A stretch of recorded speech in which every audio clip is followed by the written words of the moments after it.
social media is the worst one for nitpicky, bitchy comments from other tradespeople. I don't focus on lead gen. No.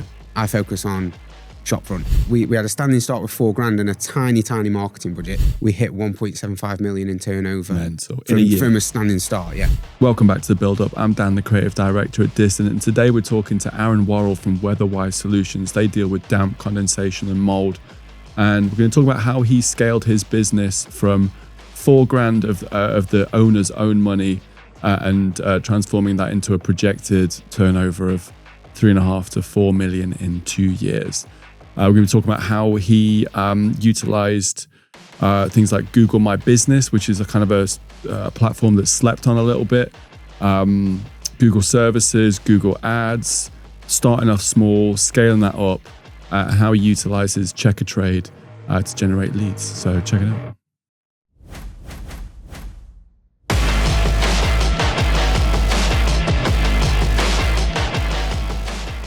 Aaron, thank you so much for being on the podcast, mate. Really appreciate it. And you're probably the closest guest that we've had so far that's not had to travel. Yeah. How long did it take you to get here? 20 minutes. Nice. I like that. Could you, first of all, just introduce yourself, talk us through Weatherwise Solutions, a brief summary of like kind of how you set that up and what that looks like today? Yeah, I mean, it's a pretty wild sort of transformation. So Weatherwise, we do damp proofing, mold remediation, condensation control, rendering, plastering, those kind of things. Anything where we keep water out of a building. Yes. So it's actually really boring. It's very niche, isn't it? It's very, well, yeah. And so we started this from my kitchen. Okay. It was, I remember doing, the Google video that you have to do to verify your business, where you go around like, there's my car, there's a contract, this is my kitchen counter, there's my pen. What year was this? This was August 2024. Okay, so recent. Oh yeah, we went from, there was 5 of us at the start. There's 3 business partners now. So there's me, my brother Jake, and there's our friend Neil. So it's a family and friends ran business. Wicked. Jake I kind of run surveying. So I run all the team. Me and Jake touch on marketing, so we kind of both have different attitudes towards it and different attributes that we bring. And Jake does all the brand, which we'll go through later because there's a lot to what Jake does, and you probably want to speak to him anyway. Yeah. But I'll touch on the things, but I'm not going to take any credit from him because he does like a ridiculously good job and he's very anal about it. Awesome. And he's not got a marketing background necessarily. He's business background. Okay. Yeah, we've both worked in retail. So our dad, the reason we came into damp, so our dad has done damp for the Stoke Council and Unitas for 40 years. It's always been part of our lives. And then we didn't listen to him, obviously. Yeah. Went and did our own thing. So I went into retail, I did IT, went into retail with the motor trade for a long time. And that's where a lot of my skills came from video and working for manufacturers, the corporate side of it. And then we ended up with getting into this industry, and it was a bit crazy, but we literally started Weatherwise. There was 5 people, and there was Harry, who is 6'8" wide. Oh, God. He took the risk on us. So, I've got to give him a shout out because he'll end up moaning at me, but he came, which was amazing. What was Harry's role within this? Harry was, I went out with Harry on the tools originally. Okay. So we were surveying, fitting, Jake and John were out surveying. Neil was a bit part-time. We had a lady in the office who was working for us as well. And it literally started, we chucked $4,000 in, was the budget. That was it. We had nothing. We had to rent a van. Your own dosh? Yeah, our own dosh. Yeah. It's still not got that back yet. So we had to rent a van. We had to pay Harry. We didn't take a wage for the first couple of months. Yep. And we knew we could do it because we saw a niche in the market, and we are very niche. Yes. So not to go too much into detail, but the damp industry's got like 3 factors to it. Okay. So, and what nobody had ever seemed to think about was the customer journey. Okay. Yeah. So if, like, we were sat in your house now and you've got a bit of damp on that wall, you've got 2 options. You can either get a damp proofing company out who will come and fix it for you, or fix it. They might not, or you can get an independent report. Now, those independent reports, I know some amazing independent surveyors. Yes. They are brilliant at what they do. And we're a damp proofing company. We could do reports because we're qualified to do them, but we don't. Yeah. And what that is because you've got a customer who's sat there going, I've got damp in this wall here. I don't know what to do. So they can ring an independent. And those reports are really good for home purchases. And really when something's going wrong and you really don't know what to do, that's what you need them for. And they're well worth the money. But then you've also got the other side of the industry, which is poor, where they go, effectively you get a salesman. Yes. That comes out and goes, you've got rising damp. I've been in there 20 minutes, but you're going to need a full house damp-proof course. Okay, yeah. We know is never the case. It's always something more simple. It's actually quite a rare thing. So the customer could go and get the report to the independent, and then the independent goes, well, I'm independent. I can't tell you who can fix it. Yes. So that customer's just spent however much on a report, still got a damp wall. Yes. So we went, well, surely there's a space in the market for a qualified set of people that if you want a report, you're paying for it. I'm not doing that. I'm not putting my name to it. I will do it if you pay me, of course. You know, I'm not stupid.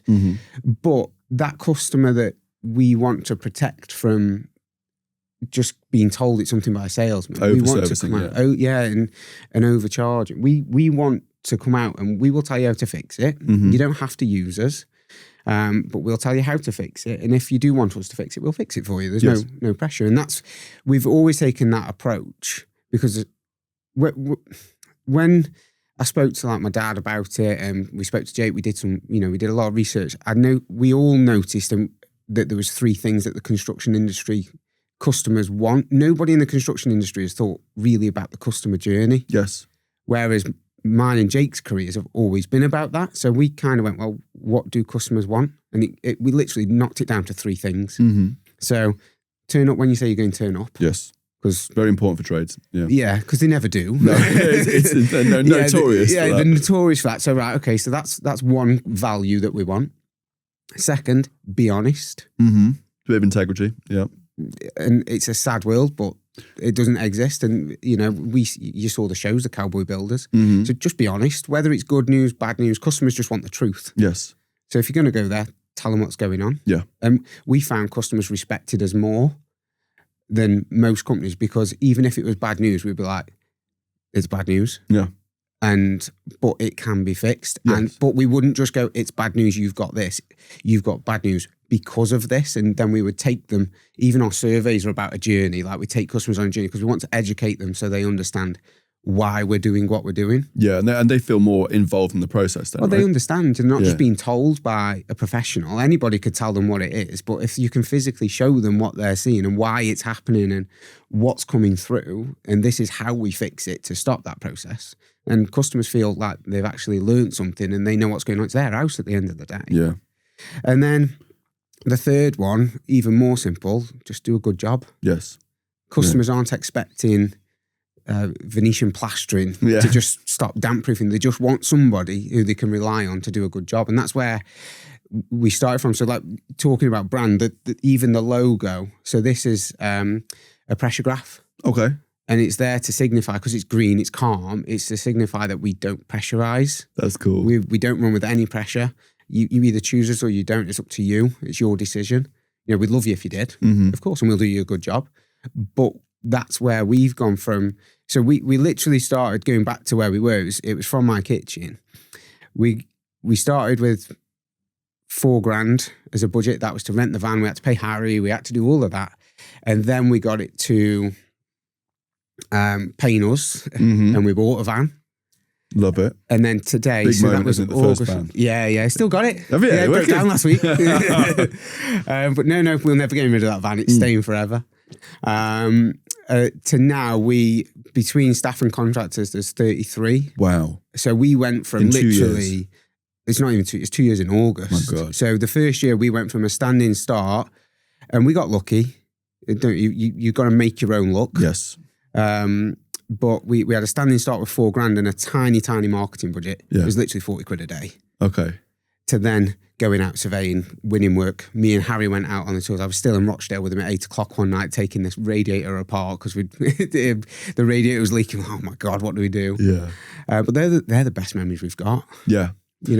I love that. I mean, my favorite time of a business is the first 2 years, because they say the first 2 years you don't make any profit, but that's where all the exciting stuff happens. The first sales, you're like, oh my God. You start to see the bank account kind of creeping up. You put your socials out, you start to see that grow, you start to see your marketing working and stuff. It's so exciting. Well, we went from a standing start, and we took all the staff out and the contractors that we had on that weekend of the 19th of August. And on the day that we took them out, we hit 1.75 million in turnover. From a standing start. Yeah, from literally, we've got nothing to turnover. And obviously, like, as you know, turnover's vanity, profit is sanity. Yeah. And we're very lucky in the sense we own everything apart from a couple of vans that we've had to finance, of course. But we own all the tools. And now, this year, we're forecasting anywhere between 3.5 to 4 million, depending on the summer. Superb. So we've continually doubled, but we've got hardly any debt. Yeah. Superb. That's amazing. And it's all stemmed from the customer journey and thinking about the customer first. So we've got so many great things about us, and we've made mistakes along the way. We've done things we shouldn't have done. But one thing that we always do, and I say it to my guys every morning, it's do the right thing. Okay. We don't care as a business if it costs us. If it's the right thing for the customer, we'll do it. Yeah, that's a long term, that'll stack, those benefits will stack if you're just constantly doing the right thing. And always just do right by people. You know, we're nice people and we just want to do a good job, and that's where it's kind of stemmed from. So that growth, like we started out and it was like, right, okay, if we can do £10,000 a week in revenue, we can all have a nice life. Yeah. Next minute it's like, oh, wow, it's 20,000. Yeah. Like, we'll take on another fitting team then. Now it's 30,000, and then it just escalated and escalated and escalated, and we were like, oh crap, we're here now. Now we've got to keep it going. Yeah, I love that. That's so cool. What a journey! Like, you know, not even 2 years, and it forecasted for, was it 3.5 to 4? Yeah, to 4 million. Yeah. Nuts. Yeah. And then what, like roughly 30 staff, something like that. Yeah. Between staff and contractors. Yeah, we got 12 vans, 6 cars. Nuts, absolutely nuts. What a journey! And you've done this with, you mentioned like next to no marketing budget, like next to none. Yeah. Can you talk us through what you were doing? Like what did you start off with? Like in a nutshell, how did that build? Like what worked? Like talk to me about the first marketing activity that you actually did. It was a favour. Okay. So I had a friend, 2 friends, Adam and Johnny. They run a company that. We couldn't afford them at the time, but we'd done a lot of work with them previously. They were mates and still are. We still talk to them now. They own a company called Real Return Marketing in Manchester. Okay. But Johnny is like the Google ad king. Okay. So I rang him. I was like, mate, can you help me? And I said, how much will it cost me? He says, don't worry about it. I'll sort you out. He says, but you've got to promise me one thing, because he knows what I'm like. I like to tinker with everything. He says, I'll set you the ads up on the one condition is you don't touch it. Yeah. And you leave it alone. Leave them alone. I was like, okay, I'll do your deal. Just keep paying the ads bill, but just leave it running. I'll sort it out. He says the only thing you can touch is your budget if you grow. Yes. He's like, because I'm not doing that for you. Okay. I was like, fair enough. I know what that means. So I went up and saw him in Manchester. He set up a campaign for us, and we set the budget. I think it was 20 quid for the first few weeks. Okay. And then obviously as we were winning jobs, I was like, well, I'll turn it up to 40 quid a day. So then I'm thinking, what's that a month? And calculating that, like, can we afford that? And me and Jake had set up something called Google Local Services. Okay. That was really good. But I remember speaking to a lady called Ali, who I used to work with in the motor trade, and she'll kill me for trying to do her accent, but she's very broad Scottish. And I rang her up and I said, Ali, what is it? What do you think I should be doing here? She went, I don't do your GMB. And I was like, what's that? Yeah. And she went, well, it's your Google business profile. Yeah. I won't tell you the actual words she said to me, but she's like, it's your Google My Business. And I was like, right, okay, interesting. So we went away, did a load of research. Obviously, reviews is a massive thing. So we focused on giving the customer the service to deserve a 5-star review. Yes. We've got a couple of 1 stars because we've had problems with customers. They happen. Yeah. But somebody asked me at a conference, like, your reviews? I went, yeah. He says, are they real? I went, yeah, of course they are. He says, how have you got to a 5-star Google rating with 1,000 reviews? I went, do a good job. Yeah. You deserve that level. And then most importantly, just ask. Yeah, ask them for the review. Yeah. Well, if you've earned the right to ask because you've done such a good job, I don't see, we've never had a problem with a customer going, yeah, I'll leave you a review. We don't like sit there and say, type it in on the phone. We've got a QR code to get into the screen, but we don't sit there and demand it. We try and focus on that customer energy and that experience. So they go, yeah, of course I will. No problem, because we've done such a good job for them. Love that. And then, so local services was good, and there's a lot of work in local services, but it gets you to a point where you are visible on Google quite easily. Yeah, I'm not super familiar with local services. Can you talk us through like what that is? Like, everybody thinks it's Google Ads, but it's not. It's a separate thing. Okay. So it's a separate thing, and there's loads of trades that can go on there. Not just construction. There's lawyers. There's things like that. But you go on. You choose the services that you want, and then it gives you a slot at the top, so people can see your business, and it shows you reviews, and you can click on the screen. You get like 20 pictures that you can show. Okay. And it gives you what you do. Like, we are water damage service providers, and customers can basically uses your Google My Business profile as a shop window. Amazing. And so it kind of that was a good way of doing it. We were on Trust a Trader, Bark, those kind of platforms. We did those for a while. But that was how it started. Organically, we were growing it, and then we were doing like blog posts every day, making sure doing 3 images per day, every day, 7 days a week. Okay. Literally just taking the images, getting AI to write the text, then checking it, writing it yourself, making sure it's right. Then we uploaded those to Google. Then we were uploading them to the Trust a Trader profile. And then as we've grown, we just continue those foundational works of making sure that our website was done by a really good guy, actually, and it converted very well. Okay. So that was one of those things where we got lucky. The website converted brilliantly because it was just set up really well. And then we kind of kept growing and growing. So, and then obviously now it's not 40 quid a day for a marketing budget, because we've got to pay so many mortgages. Yeah, you got more money, more problems, right? You got to keep feeding that ads budget. Yeah, you create a monster and you've got to feed it. It needs food, or else it just eats itself. So we spend way more now, but we're capable because we've got the order book, we've got the team, we've got the surveyors. We're capable of doing that, but we literally built it from zero. Well, obviously, we have $4,000. Van rental, Harry's wages, bit of Google ads, and then we start buy the equipment, buy the drills. We had to buy the tanking stuff. And then we ended up doing it like ad hoc per job. So we would have to go out, we'd win the work, we'd take that deposit, buy all the stuff for that job with that deposit. Yeah. Then go fit the work, do a good job, get paid, and then that rolled in then, and then just snowballed from there. We still do that now. If we've got a particular production, like I really fancy like if it's the right kind of production, and we've got this specific bit of equipment, and I'm like, we haven't got that. I've never found a use for that, but I've always wanted that bit of equipment because it'll be useful. And we'll just take the hit. We'll be like, right, okay, we're gonna get this equipment that's gonna help us with this production, make no money on the job. But then we've got that for future. Well, maybe not. No, make no money. But we do that on a regular basis, because you just kind of go, well, I don't need that until I need it. Yeah, I mean, we invest. I say I don't watch Reels. Of course, I watch TikTok and Facebook Reels. I remember watching one. It was that guy that interviews billionaires. Oh, yeah.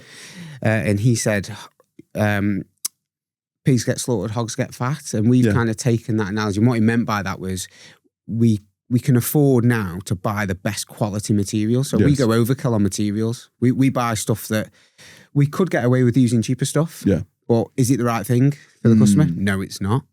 So Neil, who is our installations manager and co-owner, director, whatever, our job titles changed depending on the day. Because you got like 7 jobs in one. Yeah. Right? So Neil is like ex-army. I love him to bits, but he is very much, I am weather-wise his protection. Yes. We will only do what is needed, and we will do it a brilliant job. And he went out to a company called Rema, and we got their solution, and it's so expensive. Yeah.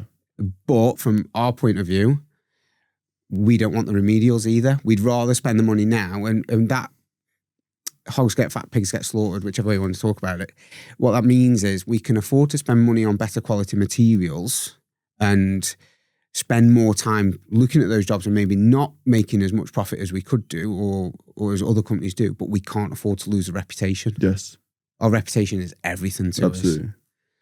So, but yeah, it was quite a journey to get there. And one stage we lost that Google profile, believe it or not. Well, I want to go back to the Google My Business thing, because I feel like that gets slept on by a lot of businesses, because you're so focused on socials, website, your LinkedIn, emails, CRM, all that kind of thing. I feel like it's one of those kind of like things that people just forget about, like updating your actual Google profiles. The way I see it is, if you were running a high street shop and you put up plyboards and didn't turn the lights on, no one's going to come in. Yeah, exactly. Yeah. That's your shop front, the Google My Business profile. Whether we like it or not, Google's the king of search. So by focusing on that, we were discussing earlier about like people saying about lead gen for construction. Yeah. I don't focus on lead gen. No. I focus on shop front. Okay. And Jake does the same. What does our business look like? Yes. And everything, I mean, you'll love the kind of brand things, but our brand is all about no pressure and you know, nice writing. The vans are all stickered up. It's a really professional looking setup. Yeah. For a damp company made by two lads from, well, three lads, one from Cannock and two from Stoke. But it's creative as well, which I find quite interesting. I mean, I remember when we first met through networking and stuff, you know, I think I had a vision in my head of what your business would look like on social platforms and stuff.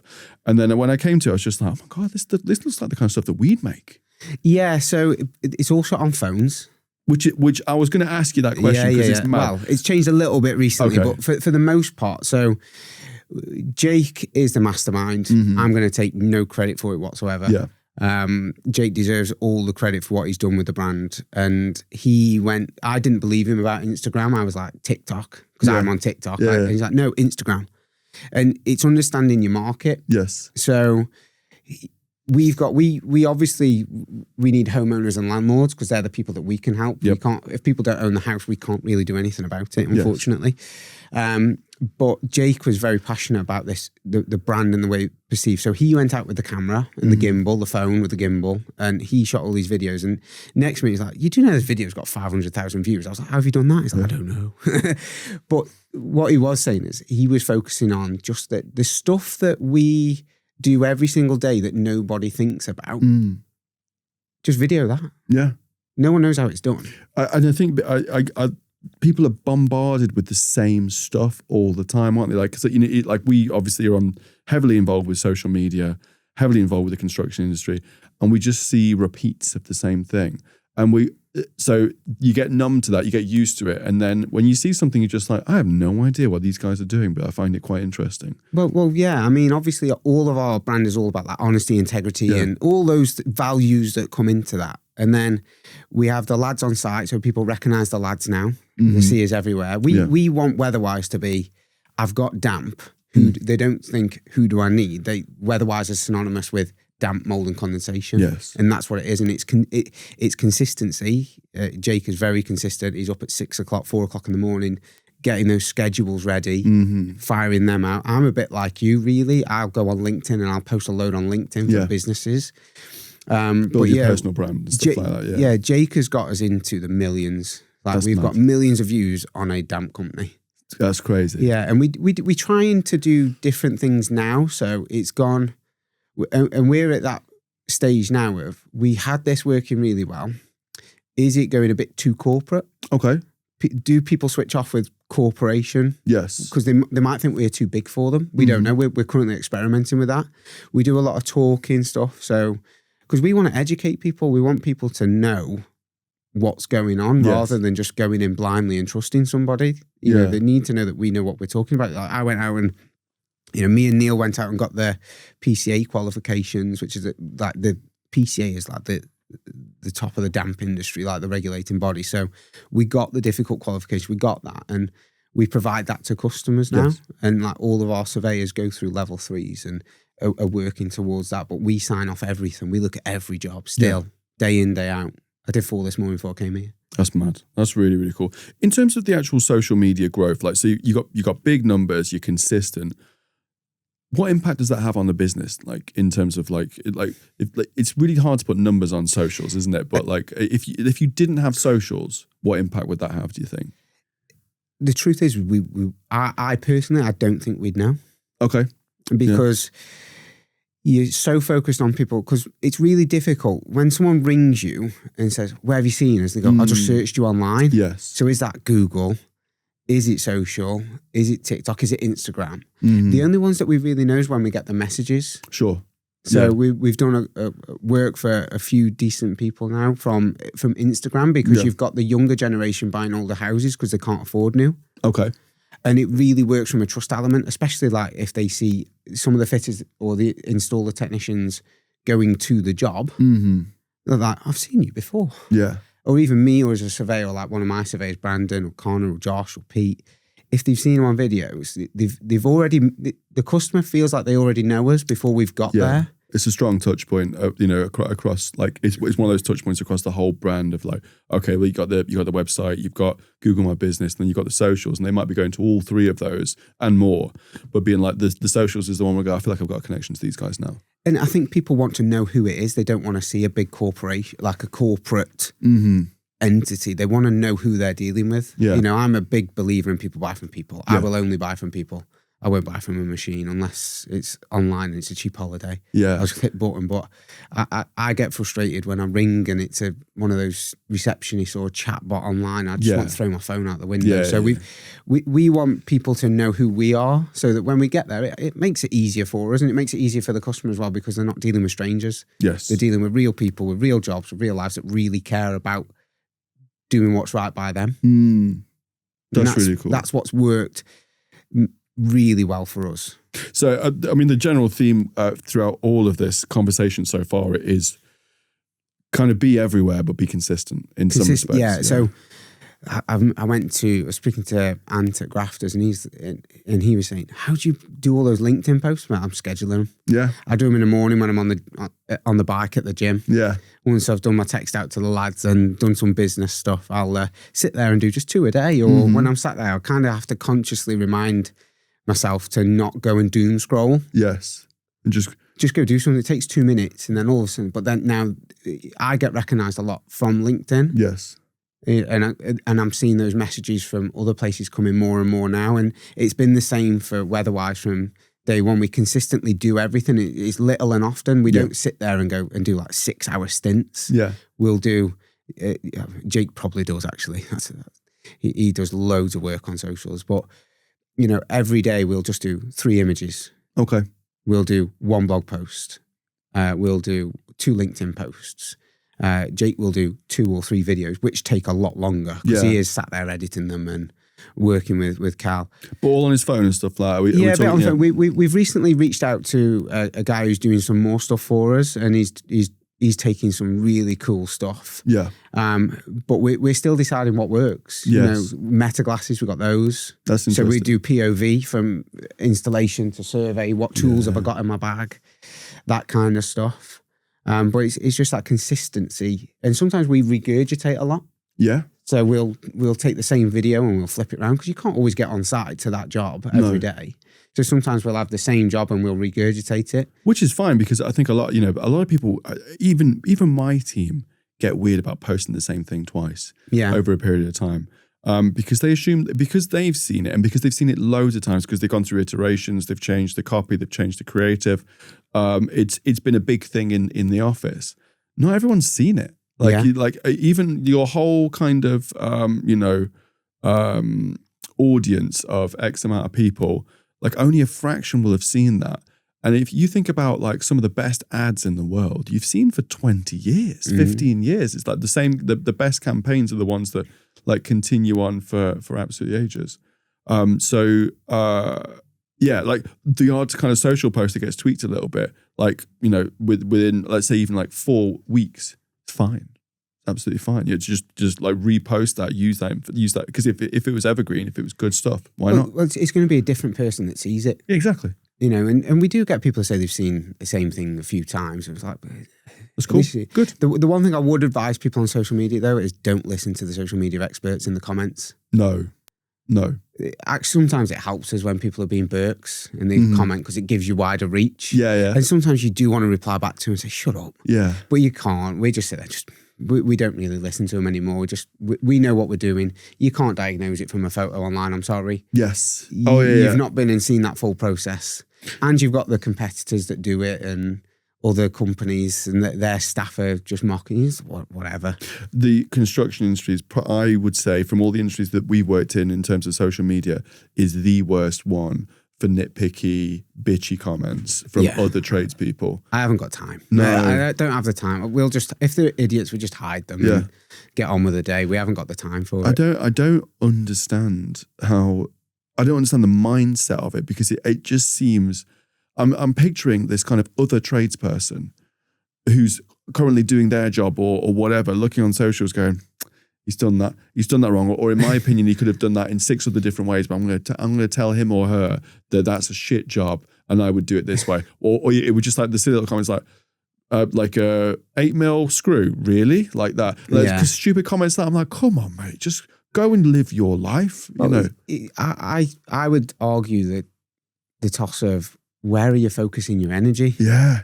I would much rather not focus my energy on dealing with idiots than I would go out and find customers and do a good job for other customers. Yeah, let them do it. Let them whatever. do the comments, I haven't got whatever. time for that. Yeah. You know, and then when someone reaches out and messages me personally and says, actually, you know, I've had good conversations with good surveyors when they say, why are you doing that? Why don't you do this? And then we can actually have a good debate about it and go, actually, you know what? You might be right. We could do this, or we could change this, or we could do X, Y, and Z, or we do this because of X, Y, and Z. And then the person who was asking me goes, oh yeah, I never thought of it like that. You see, I mean, it happens in other industries, but I just feel like it's so bad in the construction sector of just like trying to put people down. You know, I'm like, it doesn't benefit the job's you hard at enough. all. Yeah. Like, I don't get it. So we talked about like building this brand, building this shop front, Google My Business. Don't sleep on that. It's massive. I'm so guilty of that. When we first started Dissident, we had an amazing team member called Paige, and she set up Google My Business. And I'm like, why? She's like, well, this is really, really helpful for your Google search, and Google search is massive. And obviously, this is organic stuff, so we're not paying for Google My Business. It's part of the the process. And she would update that regularly. And I'm like, oh, like whenever you search for, you know, let's say just Dissident, like it looks really good. It used to just be like a link, and now it's got pictures and stuff like that. And like, real early days, I was like, oh my God, I didn't really even know this existed, because I went straight to the obvious ones: Instagram, Facebook, LinkedIn, Google Ads, SEO, website. And then, you know, there's like Google My Business kind of like middle ground of just like this is, you know, if you don't sort of fix that and set that up properly, you don't appear well on It's Google. like your hub, isn't it? Yeah. But also as well, people aren't, as much as I would love it because we would have the monopoly, people aren't going onto Google and searching for weather-wise damp proofing. No. They're searching for, I've got this problem. Yes. And your Google posts, your blog posts, all those kind of things are perfect ways of showing. Yeah. So like all I want is when someone searches damp near me, and this is where everything comes into it, by being consistent everywhere, we appear. Mm-hmm. So if someone's searching for damp specialist in Liverpool, I know we're going to be somewhere there, and I've got a chance. And then when they click on our website and then go to our social media profile, they see what we're about, and it just continues there for further forward. And to be clear, the consistent stuff that you guys are doing, for the most part, unpaid. Like, as in, like if you're showing up on Instagram, you're showing up on Google My Business, you're not paying for that, right? That's all just your time. Apart from SEO that we pay an agency for now, no, most of it's just our time. Yeah. And like local services, you pay when the lead comes in, as opposed Oh, okay, to that's interesting. paying to be there, which is good. But no, most of it's organic. Yeah. A lot of the stuff that you've learned though, like through building the business, Google Ads is obviously big. You have to pay for that. You have to, yeah. You haven't got a choice. You've got to pay for the website, but there's a lot of stuff that you can do that only requires time and consistency. Time and consistency, yeah. And you can just keep doing that, keep building on it. If I could give any advice to a business owner that's sat there thinking about it, don't just go and switch on your Google business profile and start adding anything. Think about your company and what you stand for and the values of that. Yes. And think about your customer, think about what they want. So our whole brand is built around no pressure and trust. Yes. So everything we talk about, the way Jake sets up the Instagram profile, and he's very particular in the way that he does it. We'll have a video about X, then he'll have this, then he'll have a review post. And it's very consistent all the way through. Yes. It's not scrambly, it's not messy. I suppose that gives us the professional look that you go, what's a damp company that looks like this? Yeah, I mean, it was mad, but like the social profile. If you go over to Weatherwise Solutions, it looks like you've got a content team behind you. No, but it's just Jake. It's Jake, and now we've got Cal. I'm not going to mention him, but mainly Jake. And, okay, Jake was the mastermind behind all the fonts. Like he went and he had a look. So you don't just go. Really sit down and think of what you want it to look like. Yes. I got lucky in the sense that I've got Jake that can do that, and that's his bread and butter, and he knows that, so that's what he did. And we're brothers. We argue like cat and dog. We shout at one another, and then we make up, and then we go the driving range together. But and he beats me. I did drive it further than him once. Happy days. Yeah. So I've won in my eyes. But yeah, so having that thought process before you just jump feet first in. That's what I would advise. And then you can do all those things for free. It's just time. Yeah. But I can guarantee everybody that listens to this doom scrolls. Yes. And you have to consciously stop yourself and go, I'm going to do this. Use that time. I could sit I go to the gym in the morning. I get up early because I'm a weirdo. And I go to the gym and I'll sit on the bike for 25 minutes. That's my time to do that rather than sit there doom scrolling. Yeah. Sometimes I'll be on the bike for half an hour and I've sat there and I've got cracked off loads of stuff, and I'm like, I do need a break from work, but I'm also one of those blokes at the gym's like, when people are sat on the weight machines on the phone, I'm like, come on, mate. I think it's quite cathartic as well to create personal brand posts. I think it's nice to get your thoughts and opinions out. But one rule I do have for my LinkedIn personal posts is no AI. Okay, they're all written by me. I will not use AI to write my posts to make it quicker. Because I just don't think it's authentic. I've found that, in my time using LinkedIn in general, there's like a few things that I don't know because the algorithm gods don't like update me on kind of what's going on social media. I can only take information from other places like us who maybe are guessing as well. So I've always had that thing of like, I don't think we'll ever really, really know, but we can lean in towards like specific bits of advice. But AI, LinkedIn doesn't like.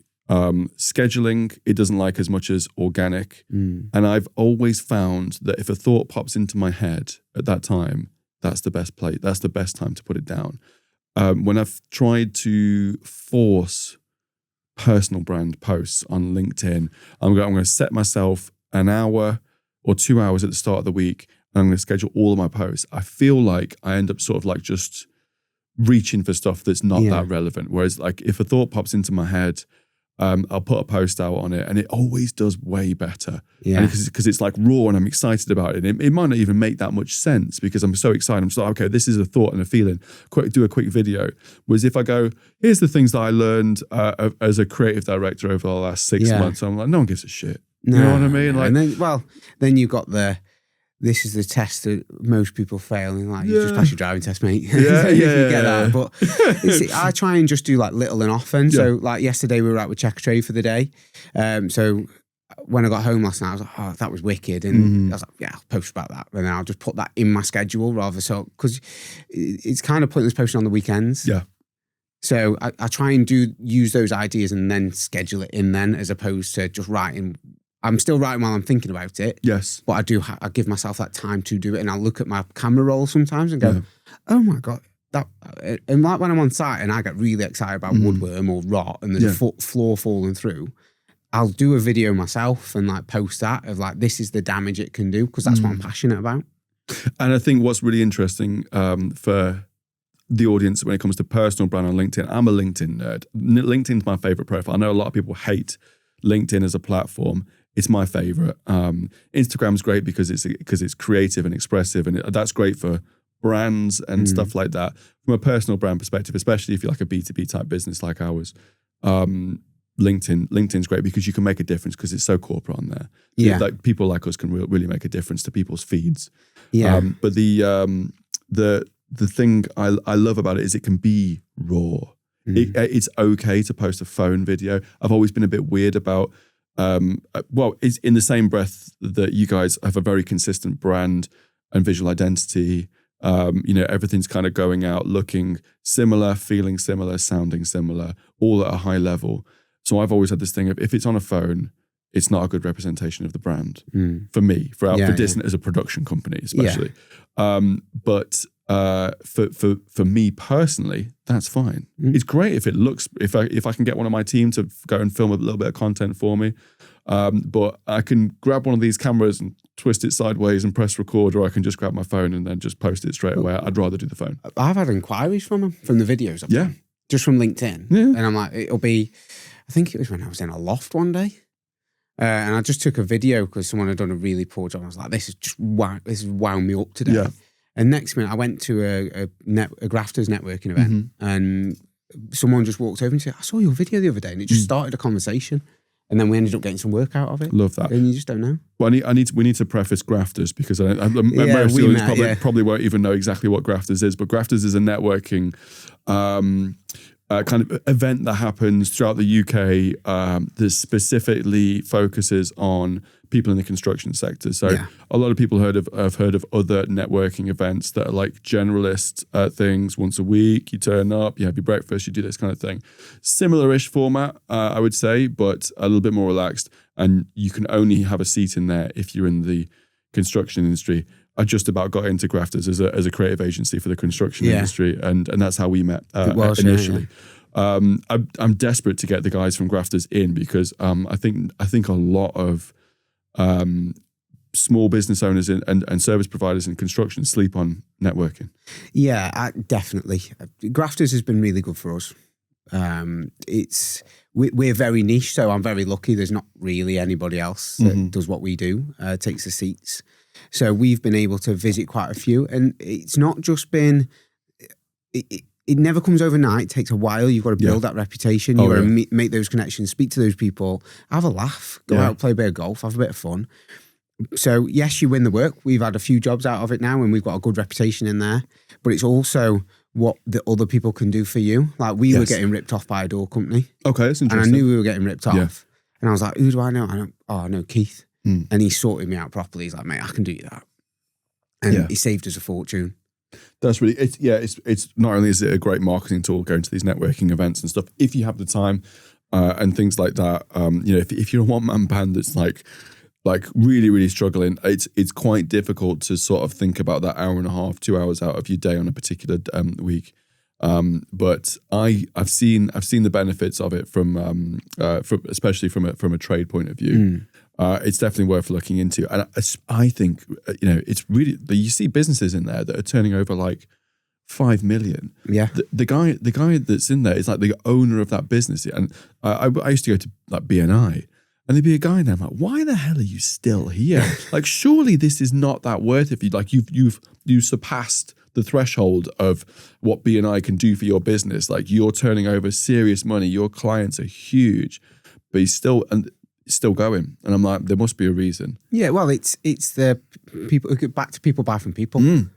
They know you, they're friends with you, and it's where the big contracts do come from. It's not what you know, it's who you know sometimes, and they know what you're going to do. And I think the thing I like about Grafters is everybody in that industry, in the network, is very particular about protecting their reputation. Yes.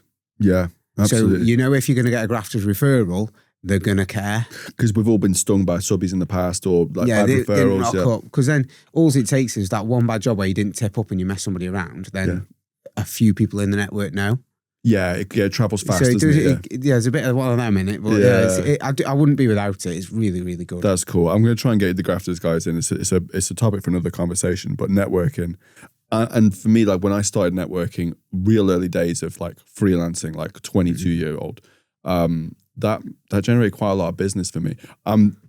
If I was clever, I would still go to stuff like that. And if I wasn't I just get bored really quickly. So I'll do a thing, get really excited about it, and then drop it, like mega ADHD. Yeah. I'm on to the next thing. So like I'll do these things, doing really well. But there was the one time that I stayed really consistent with networking, it did generate a lot of revenue. But also that revenue, like even when I quit the networking thing, I was still getting referrals from ages ago, and like one of those referrals was like 20 grand, you know, like, and it was like from this guy who I never thought would be a good referral partner.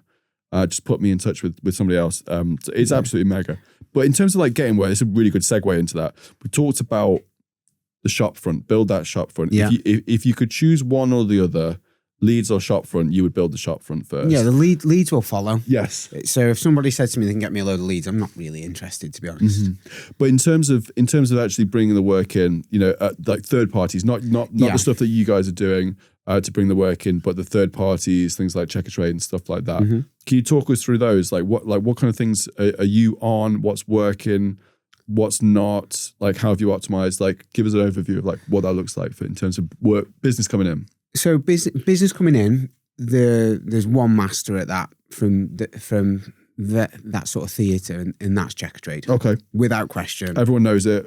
Everyone should be on it, right? Yeah, we're very lucky. So funnily enough, from LinkedIn, I met a guy called Dev, and we were just chinwagging, chatting. We joined the platform, and Dev rang me up and messaged me. He was like, how do you feel about being on the strategic accounts? And I was like, I don't know what that means. Yeah, what's that? It basically just means that you've got an account manager. So I was like, yeah, go on then, why not? Because I'm a bit like, yeah, we'll give it a go. We'll give it a go. Yeah. What's the worst that can happen? Especially because you're already on there anyway. Yeah, you trust the brand, right? Yeah. So, you know, we don't really get a lot from anywhere else, from the other platforms, if I'm honest. We don't. We're on there for visibility more than anything. Yeah, a bit of SEO, whatever. Yeah, Checkatrade has been phenomenal. Okay. And I am going to give her a plug because she is ridiculously good. But Vicky, our account manager. Okay. So Jambu, if you are watching, we're not losing her. She's staying. But Vicky has been like awesome. Okay. You know, she's gone above and beyond for us. She looks at our profile all the time. She's like, why don't you try this? Can we try this? Can we try this? We went out. I was playing golf with her actually yesterday. But making that step into that platform, and then because we're lucky in the sense that we've got the time to do it. Okay. But Vicky takes a lot of that time away from us in terms of not sucking the time out. She actually works for us and makes that time. I don't think I understand the platform that well. What do you have to do on Checkatrade? So we don't have to do a lot. Okay. We at first our profile admittedly wasn't very good. Okay. So then when talking about shop front, probably guilty there myself of just wanging some images on and just seeing how it goes. You can't optimize every platform that you're on, right? Like to the nth degree. No, you have to pick what's important and go, right, I'm going to do that. So our Checkatrade platform has like a nice picture of us, it's branded, then we've got 3 different subcategories, well, 5 different subcategories now and I will upload every day. Those images I'm uploading to Google, I replicate them with the file names over to Checkatrade and Trust a Trader. Amazing. It takes me 2 minutes. Yeah. It's not a big job. I'm just consistent. Yeah. So then when we're on the platform, we get chats, we get leads, we get inquiries, you know, and Jake's brand then comes into Checkatrade because people come off from Checkatrade and go to our website, and that will also generate as leads. But to be honest, as people down there, since we went to strategic accounts and we did the initial sign up, and it's like just pay and you'll get these leads. And then when Dev gave us that introduction and Vicky took over, then we saw like, actually, yeah, this really does work well, but it works well because of what we also do with it and what they do for us. So Vicky takes all that time away from us and goes, she'll ring me up and she'll go, nah, this ain't working. We're not doing this anymore. You're going to do this. And I'll be like, Vicky, I trust you. I just want to see the results. So she's like, Vicky's like your like marketer within Checkatrade. Yeah, so she basically, it's almost like having somebody who works there for you that goes, you're doing this, and then she will go and do that for us. But she is very good. I mean, all the people there, so Hale and Tom, all the people there that we've met have just been really nice people, and Joe and a few of the others. But we really want to gel with them, and because they see what we do and we reputation is everything, it kind of reciprocates back. Yes. So we go down there, we've been down a few times now to the main office, and we sit and talk with them. We're working on a few other exciting projects which I'm not allowed to talk about. Okay. So we're working on some really exciting stuff with the guys down there, but I think they just see the value that we bring, and they reciprocate that back. But like I say, it's when you get the good people like that, you want to hold on to them and work with them. Yes. And they really do spend a lot of time looking at our profile and go, that you can do this, but we'll take that time away from you and we'll do that instead. So it means that I can just focus on running the business with Jake and Neil. Yes. Because I'm not being sucked into doing all that kind of stuff. Yeah. And you do minimal effort, consistent work on there. What was the service called that you mentioned with Vicky? There's the strategic accounts. Strategic accounts. So so I assume that's like an extra paid kind of thing and stuff like that. I don't actually know. I mean, we've just grown anyway. Yes. So when we moved over, we upped the budget and it grew anyway. I don't actually know if it costs us anymore because we're on what's called pay as you go. Okay. So we get leads that come in and we service those leads. Obviously, like Vicky will say you need to be doing this, this, and this. If we get, we don't get many complaints because we like to think we're good at what we do. But if we do have any problems, she's on us. She'll ring us up. She's like, "Right, what's happened? Tell me this," and she'll go and fight the corner, or she'll say, "No, you shouldn't have done that," or so on and so forth. But no, I don't think so. So you've had a massive. That's made an obvious improvement in business leads or whatever since you went to strategic accounts. Yeah, strategic accounts. So would you say that's, if you could recommend that to other business owners and business service providers, like would that be across the board? Everybody should have this, or have you got to get to a certain point to get to that? I would. I suppose it depends on what Checkatrade would say. Whether they could. It's not for me to comment. I wouldn't be without it now. Okay. Yeah. So it's a highly recommend. It's highly recommended. Whether it would work for a one-man band plumber, I don't know. I would like to think so. I think, but you've got to be on the platform. You've got to be speaking to those people. You've got to make that decision. Yes. So Vicky will come to me and she'll be like, "Right, I can do this, and why don't you do this?" So I had a good hour with her the other day, but she'll come to me prepped, which is a breath of fresh air because she's done all that groundwork and goes, "Right, these are your options. You can either pick nothing or you can pick option 1, 2, or 3. Which one do you want?" Brilliant. And she always stitches me up because she knows I'm going to pick something. Wicked. Okay, well, that's brand new for me. Like the checker. Yeah. I've never discussed Checkatrade as a marketing tool, but I would say it's essential. Okay. You need it, and we love them. We love working with them, and I would recommend any construction trade, if you're especially in the domestic market. It's a no-brainer. Yeah, because it's a bit highly domestic, isn't it? The stuff, the work that you guys do, so that's massive. You went from. Did you start local, like as a business? Was all of the work, let's say in the first 6 months, were you focusing on like local business, or did you instantly go, "No, let's go everywhere"? No, we don't go everywhere. We go to where we know. Okay. So we focused on, and this is about understanding the niche of your brand. So. We know the bricks that we work with because all the houses were built at the same time in that area. We know the weather conditions. We know what they were made from. You go to different areas, you might have sandstone, you might have different types of building construction, building pathology. So we take a holistic approach at every building. Wow. But so we literally went into it and went, well, what areas do we know that we can make a difference on and not too much risk because we don't know what we're doing as such? That's interesting. So we look at the housing stock and go, right, we know red brick. Yeah. We know these mortars. We know this type of build. We know what the cavities are going to be like, what they're potentially filled with. And I'll plug in the best bit of advice I got as well was from the PCA when I was down there. And it was part of the training there. And they said to the trainer, Steve, said to me, the best bit of advice I can give you is a building is only as good as the last person that worked on it. Okay. So from a damp company, we take that housing stock with that mindset and go, right, let's go look and take it apart. But we also like to pick the areas where we know the people are nice. We don't want to deal with ourselves. Yeah. So the north, basically the north. The north, yeah. No, I can't say about how you'll get me shot. Yeah. But this is new for me. I don't even think it's relevant to marketing. This is more a business well, it question. is, isn't it? But I guess in some now I'm thinking like the you guys know what you guys can predict what's going to be happening based on an area because you know roughly the brick type and the types of builds they are based on geographical location. That's how detailed that you guys are. But from a marketing point of view, you want to work with businesses that go into that detail because it makes your life easier. Absolutely. No, I'm just fascinated with that thing of just like you can predict if a house was built in X amount years. You know those houses there they were built over here with this brick with this kind of cavity with this wood. We can predict kind of what's going to happen and we kind of know what we're turning up to. I did not know that was a thing. That's mental. So as surveyors from a business point of view, the best thing we can do is stand outside and look. Yeah.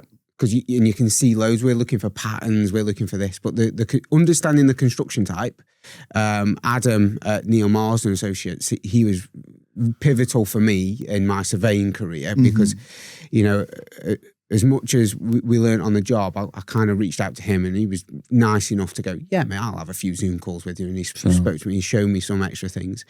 And he, you know, then when we get that experience, obviously I got my dad, which I'm lucky with because he'd done it for so long in all these areas.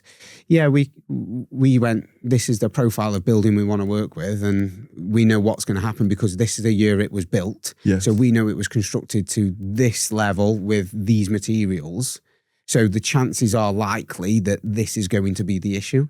That's mad. So we can go out to a lot of buildings now and go, well, without assuming that if it's still the same, because we want to return buildings to what they were because they were built in a certain way. Yes. And everything's changed since then. So we've had PVC windows, we've had homes have been sealed for the emission regulation. They've forgot that we're water-based creatures, so we've got these massive mould issues now. So we've got to think about how we get that building to operate as it was built, as opposed to working because we want it to work. We have to look at loads of different things like that. But we're going into damp talk now. That'd be really boring. We'll have to talk about this off air because that's crazy. And there might be some like carpenters just switching off. But I'm fascinated by stuff like that. But so there are certain areas that you target because you prefer to work in those areas, right? Yeah, we have a preference. How do you target those? Like, how do you get the work from those specific things? Like, what strategies have you put in place? So, postcode search on platforms. Okay. So, obviously, Google, we will do posts based in Warrington. So, we will do like a plan that says X, Y, and Z. We'll have postcode targeting through Checkatrade, Trust a Trader, and in our Google business profile, it says we work in those areas. Okay. So amazing. You're advertising. We work in these very specific areas. You're doing targeted ad campaigns to those. Like Google ads and stuff. Yeah, we do like a radius search from a centre. We do have to take into fact like traffic. So that's how we don't really go to Birmingham because you can't get there for 3 hours on a Monday. Yes. Okay. And the customer doesn't want that either. No. If we want to be able to get to a customer within hours because if we've got a problem, we don't want it to take a whole day. We want to be able to get there quick. And again, that comes back to doing the right thing. So we operate within a radius and we venture out in little bits, but we work really hard to work on relationships with other businesses as well. Yes. And this is what people forget. Competition's great and I love competition. But cooperation's also great. Yeah. Pass it on. Yeah, I've got, because of the profile that we've got and the brand that we've got, we get asked, I want you to do this work. And we had one in Leeds or Huddersfield Way, was one of them. And I just said, look, with all the greatest will in the world, I can't justify what we would charge you just to get there. Yeah. But I have got this chap over here who does service your area, who I trust. Yeah, that's it. So what I'm going to recommend is go speak to him. Yeah. He knows your housing stock, I don't. And I don't want to just do it for the sake of doing a job. I'd rather do what's right by you and put you in touch with the right people that can help you. I've got this real weird fascination. I love helping people. I don't know why. Yeah, well, that's the networking thing as well, isn't it? Yeah, I think that's. I think if you're the kind of person that likes to pay it forward, I think that's a good place to be, as opposed to the kind of steal the work, nasty strategies that they. I don't know. I don't know whether being the bad guy is actually a good thing or a bad thing in business. I'm still on the fence on that. We try and be the good guys. I think sometimes you've got to. I mean, I remember my dad. So when we started this, we were like so unsure what to do, and I was in a position like, do I go back and do a job that I loved my time in the trade, in the motor trade, in the industry. I lost my family time. I've got my little boy now, so I wasn't seeing him. And I've got nothing bad to say about where I worked. I loved every minute of it. Yeah. And just before we started this, we were at a crossroads and I really didn't know what to do. So like all brave men, I rang my dad. Yes. You got to, haven't you, eventually? Dad, yeah, because you sit there and go, I don't know if I can pay my mortgage. That was hard. And it's like, I can do the safe thing and I can just go back to what I knew. Yeah. And not take the risk. So I remember, and I was a bit upset. I'd got snot coming out my nose, and I was like, I got Bobby in the car with me. And I rang him, and I said, Dad, he says, what's the one thing that you're worried about? And I went, I don't know I'm going to pay my mortgage if I do this. Yeah. And he went, right, okay, I'll do you a deal. I went, yeah. He says, I want you to do it. I think you should take the risk. I'm going to guarantee your mortgage for 6 months. If that's the only thing you're worried about is paying your bills, if you don't do it, you'll always regret it. Yeah. He says, you're my boy. I trust you. And I was like, right, okay. He says, so I'll do you a deal if you need it. And my father-in-law was, because I talked to him as well, Steve. My dad and my father-in-law called Steve. Okay. That's handy. Yeah, it was easy to pick a middle name from a lad. So I had that conversation with him and he's like, I will do that. He says, but the one thing that you can't do is ruin my name. You're my boy. You've got my last name. You do what's right by people. Yes. He said, if you ever do this, don't ever bring my name into retribution. And Neil's exactly the same ilk. He's like, we will not do it. And I am as well, you know. But you've always got your dad's words ringing in your head. Yeah. So I got lucky with that sense. He supported us and it was the same for Jake. He says, I'll do it for both of you. I want you to give it a go because I know you can do it. And then our American family, Andy and Christy, came round that night because we were just in a bit of a rut really, like, do we take the risk? And like, I really didn't want to go back to the motor trade and it was quite upsetting really because I'd got this family time back and like Christy just sat with me, she said, if there's anybody in this family, because she's Rachel's side of the family, that we would put money on, it would be you. So go and do it and back yourself. And I was like, okay. That's a good thing to do. Yeah. I will, yeah. Some people just need a push, don't they, I think? I just needed that foot up my arse, really, to go do it. And we did. And I don't regret it. Yeah. Don't regret it one bit. Well, it sounds like you built an incredible business. I'd like to finish on I guess a run through, a piece of advice, but I kind of want like what you would do if you were starting out again, or if you're already building a small business, and let's assume they're doing very little to no marketing. What would be the steps that you would do in like chronological order? Just a brief summary of just like I'd do this and then this and then this, like, and they're the steps that you would focus on with little to no budget. What would you do? Understand your niche. Okay. Understand your brand. Think about your customer before you think about where the work's going to come from. Because that will generate you more work in the long run. It's harder to do than it is just to go and get leads. I would go to, if you were talking just construction trades and domestic, think about the people you know. Ask for favours.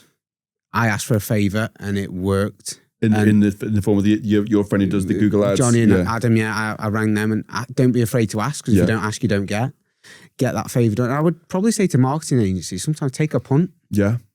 You know, whenever somebody asks me about Google ads now, I send so many referrals. Yes. It's like, you don't deal with anybody but Johnny and Adam. Yeah. And I don't actually know how much work they've got from that because I just send them now. I send them Adam and Johnny's number. So it'll be focused on asking a favour. And that would be my advice to the marketing agency. Take a punt on some small businesses because you don't know what you're going to get from it. It might take you an hour of your time. Yeah. But I feel like sometimes marketing agencies are like, well, I'm going to charge you 200 quid. I'd probably encourage a Google ads company or a social company to go, you know what? I'm going to do you 2 hours for free. Yes. See what happens. Yeah. That'd be interesting. Yeah, the trade struggle is hard. You don't know where your next job's coming from and you sit there and go, I haven't got 50 quid to give you. Yeah. I'd love to, but I haven't got 50 quid. And then, take the risk. So focus on that customer journey, build a Google profile, look at the local services, Trusted Trader, Checkatrade's a big one.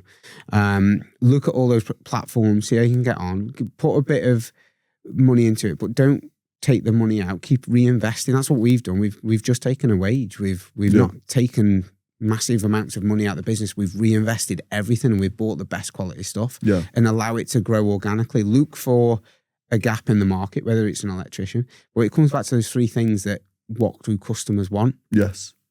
turn up on time, be honest, and do a good job. That's all they want. It's not hard. Aaron, this has been enlightening. I genuinely think this has provided so much value for, and just what a story, growing into, projected 3.5 to 4 million in 2 years. Yeah. And growing from, Dad, I don't know if I'm going to be able to pay my mortgage. Building up small processes that have stayed consistent over time, being lucky, asking for favors, but capitalizing on everything that you can, and trusting the process has delivered an incredible business that seems like it's going to keep continuing. So I really appreciate you coming on, talking about your whole journey. But I'd love to get Jake on as well at some stage to talk about him. And speaking about Jake and Neil, like, get people around you that push you and bring the best out in you. Me and Jake and Neil are never far away from an argument because we can talk straight. I don't mean an argument in terms of a slanging match, but we all push each other. A debate. Yeah, it's always a debate. Yeah. But we all have that one thing that we want to do, and that's do right by people. We saw that the industry needed that type of company. We all knew that was the case. So surround yourself with the people that are going to give you that and take a chance. Love it. Aaron, thank you so much, mate. I encourage the viewers to go check out Weatherwise Solutions. Go check out the socials. Get a sense for the brand, because again, like one of those things that I thought you had like a content agency behind you. It's super clean, super consistent. I love it. It's cool. It's pretty cool. I'm taking no credit. Shout out to Jake, and was it Cal? Yeah, well, Cal's just started. It's all Jake. Jake has done it from literally zero. We've only just started doing meta ads. Okay, that's interesting. So Jake's got us into like the millions of views. Yeah, organically, completely organic. Amazing. Check them out. Really appreciate it. Thank you so much, Aaron. Thank you very much.